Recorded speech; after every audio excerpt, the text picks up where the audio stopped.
노년 쇠퇴가 아닌 가장 찬란한 지혜의 열매를 거두는 시간. 어느덧 해가 뉘엿뉘엿 저무는 창가에 앉아 문득 거울을 들여다본 적이 있으신가요? 거울 속에 서 있는 사람은 내가 평생 알고 지낸 나인 것 같으면서도 어딘지 모르게 낯선 이방인처럼 느껴지기도 합니다. 엊그제까지만 해도 명함 한 장에 담긴 직함으로 나를 설명할 수 있었고, 누군가의 상사로 혹은 한 가정의 든든한 기둥이자 아버지로 사회라는 무대 위에서 정해진 역할을 충실히 해왔습니다. 하지만 은퇴라는 막이 내린 뒤 우리를 수식하던 그 화려한 말들은 신기루처럼 사라졌습니다. 이제 남은 것은 주름진 손과 예전 같지 않은 몸, 그리고 무엇보다 나를 더 이상 필요로 하지 않는 것 같은 세상의 침묵뿐입니다. 아침에 눈을 떠도 갈 곳이 마땅치 않고 매일같이 울려대던 전화기는 이제 고요하기만 합니다. 아이들은 독립하여 각자의 둥지를 찾아 떠났고 텅 빈 거실에는 정적만이 감돕니다.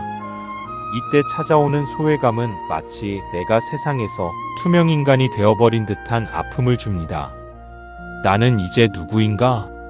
사회적 쓸모를 다한 나는 이제 그저 늙은이에 불과한가?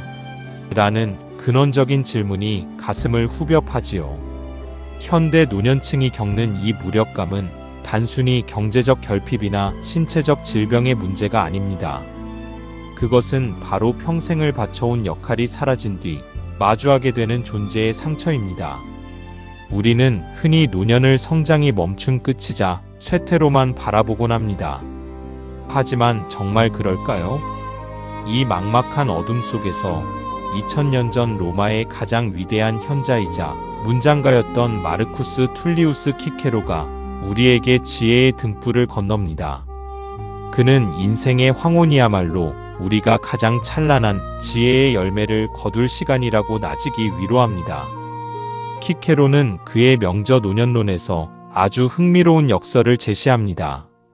많은 이들이 노년의 신체적 약화를 슬퍼하며 인생이 저물어간다고 탄식할 때 그는 오히려 당당하게 고개를 가로저었습니다. 그는 노년을 단순한 쇠락의 과정이 아니라 인생의 모든 경험이 농익어 완성되는 열매의 시기라고 정의했습니다. 여러분, 봄에 피는 꽃을 상상해 보십시오.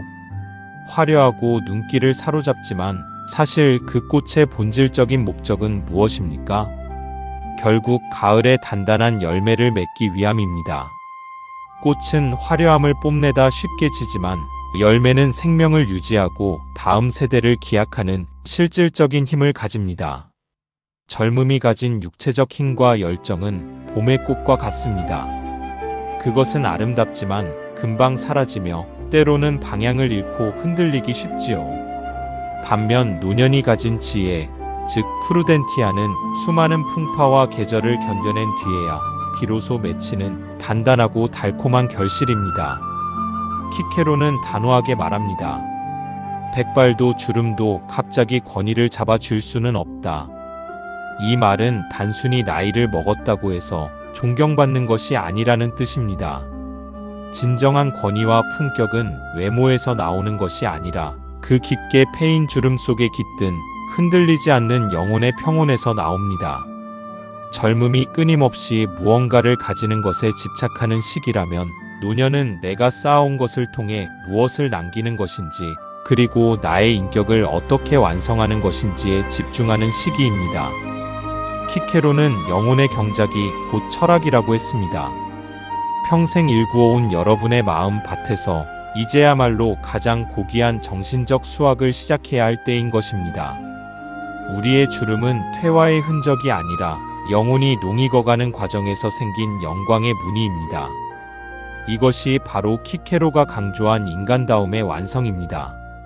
그는 인문정신이란 공적 영역에 참여하면서도 충실한 사적 삶을 영위하는 덕성이라 믿었습니다. 하지만 이 위대한 지혜의 수확은 결코 홀로 이루어지는 외로운 작업이 아닙니다.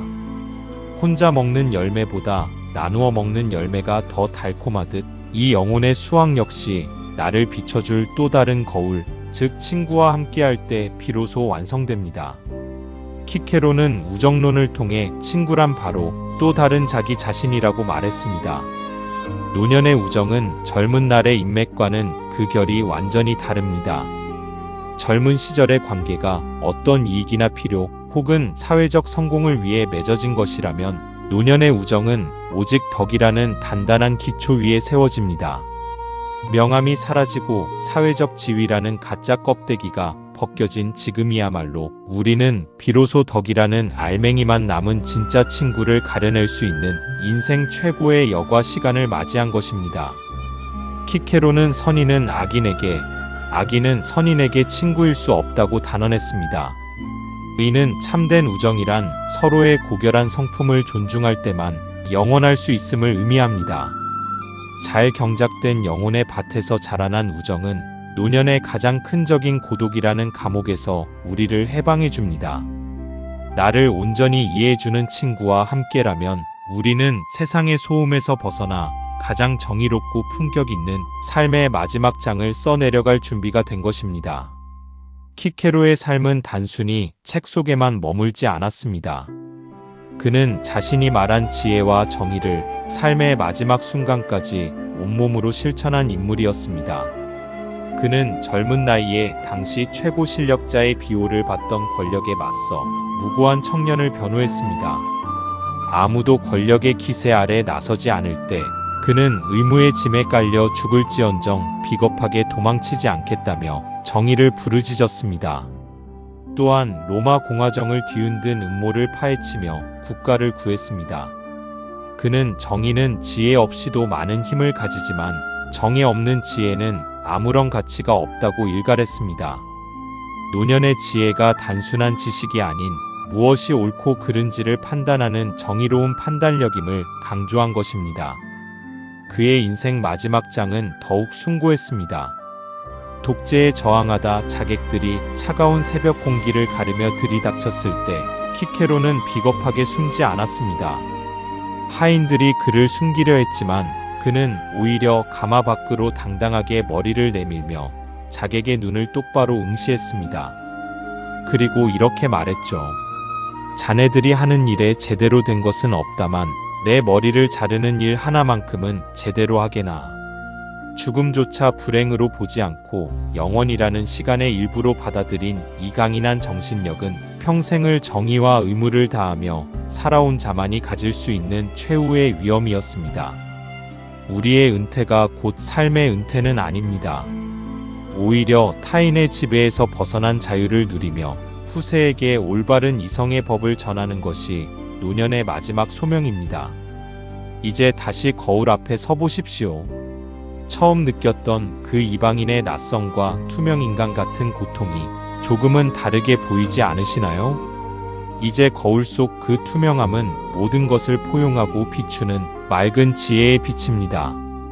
여러분이 걸어온 그 고단했던 길, 손마디의 굵은 뼈와 눈가에 깊게 패인 주름은 상실의 증거가 아니라 그동안 정직하게 삶을 일구어온 수학자의 영광스러운 훈장입니다. 키케로는 말했습니다. 자기의 것은 각각에 있어서 아름답다. 남의 인생과 비교하며 초조해야 할 필요도 지나간 젊음을 시샘하며 슬퍼할 필요도 없습니다. 여러분 각자의 인생은 그 자체로 고유한 가치를 지닌 위대한 예술 작품입니다. 노년은 해가 져서 어두워지는 시간이 아닙니다. 그동안 여러분이 정성껏 뿌린 씨앗들이 비로소 가장 달콤한 향기를 내뿜으며 만개하는 축제의 시간입니다. 영상을 끄고 난 뒤 부디 자신의 주름진 손을 가만히 내려다 보십시오. 그리고 스스로에게 이렇게 말해 주십시오. 나는 참으로 풍요로운 수학자였다. 그리고 지금 이 순간 나는 내 생애 가장 찬란한 지혜의 시간을 지나고 있다.